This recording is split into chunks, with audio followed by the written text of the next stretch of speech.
শিগগিরই বিশ্বকাপ ফুটবল খেলা শুরু হবে।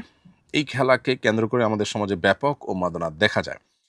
এ বিষয়ে সমাজের যুবকদের প্রতি আপনার নাসিহা কামনা করছি।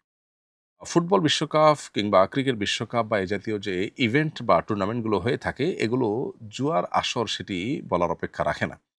যেগুলোকে আমরা নিছক বিনোদন হিসাবে গ্রহণ করছি, এগুলো বিশ্ব বেনিয়াদের অনেক বড় বড় বাণিজ্যের অংশ। ফলে আমরা মূলত সেই ব্যবসার টুল হিসাবে ব্যবহৃত হচ্ছি। আমাদেরকে ইসলামী শরিয়া সুস্থভাবে বেঁচে থাকার প্রয়োজনে বিনোদনের বহু পথ, বহু উপায় রেখেছে। সেগুলো আমাদের অবলম্বন করা উচিত। নবী করিম সাল্লাল্লাহু আলাইহি ওয়াসাল্লাম বলেছেন, মিন হুসনি ইসলামিল মারই তারকুহু মা লা ইয়ানি। একজন মুসলমান ইসলাম সুন্দর হবে তখনই যখন সে অনর্থক অহেতুক কাজ পরিহার করবে। কোরআনে কারিমে আল্লাহ তাআলা সফল মুমিন এবং জান্নাতুল ফিরদাউসের উপযুক্ত হবে যে সমস্ত মুমিনরা, তাদের বৈশিষ্ট্য বলতে গিয়ে সূরা মুমিনুনের শুরুতে বলেছেন, ওয়াল্লাযীনা হুম আনিল লাগবি মুরিদুন, যারা লাগব বা অহেতুক অনর্থক কাজ থেকে বিরত থাকবে, বেঁচে থাকবে, এই মানুষগুলো জান্নাতুল ফিরদাউসের অধিবাসী হবে।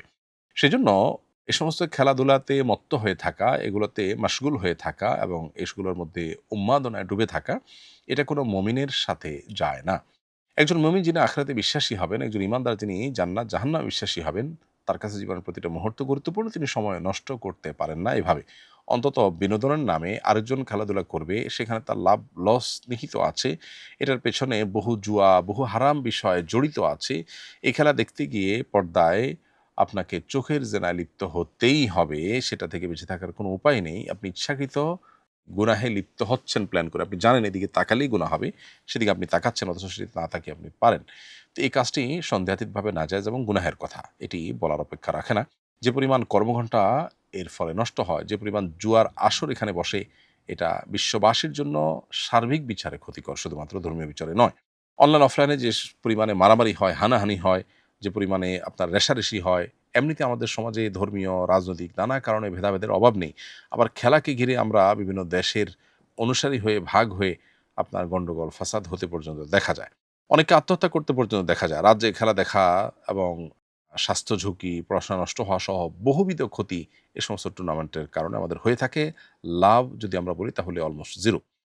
পরিবার এবং বন্ধু মহলে সম্পর্ক পর্যন্ত এগুলোর কারণে নষ্ট হয়। এজন্য বিশ্বকাপ ফুটবল হোক, ক্রিকেট হোক বা এই জাতীয় ইভেন্ট হোক, এগুলোকে এভয়েড করার বা এগুলোকে পরিত্যাগ করার এজন্য মানসিকতা আমাদের মধ্যে তৈরি করতে হবে এবং একজন ইমানদার তার জীবনের প্রতিটা মুহূর্তকে অর্থবহ করবার চেষ্টা করবেন। তিনি অনর্থক কাজে তার জীবন, যৌবন, সময় নষ্ট করবেন না।